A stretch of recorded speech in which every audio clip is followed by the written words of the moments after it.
forearm. So, nasaan ang forearm mo? Okay? So, ako, kasi, mas malakas ang aking kanan. Kaya ito yung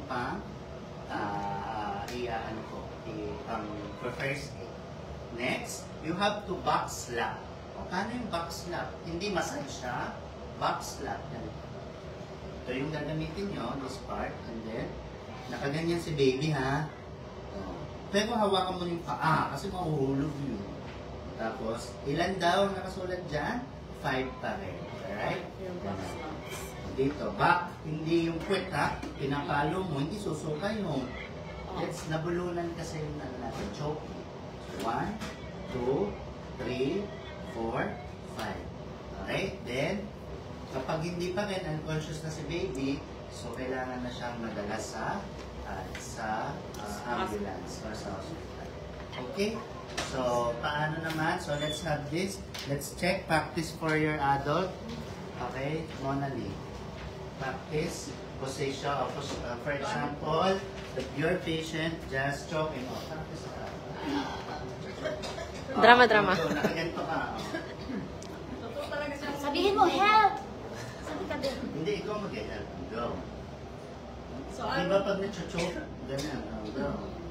I will call for her help. Help, okay? Call 911.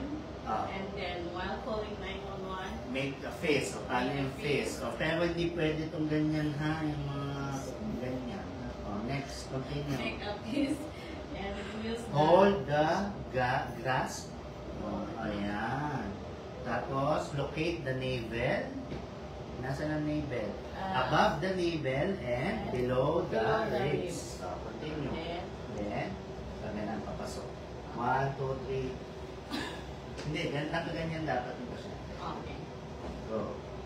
1, 2, 3, 4, 5. Ganun lang. So, na ganito dapat ha. Okay, abdominal. That is abdominal thrust. So, paano naman kapag baby? Kapag baby. Umiyak na siya. Position on your laps, on your arm. Hold the baby And then, and then do the back slap. do the back slap. Ilan? How many? 5. 5.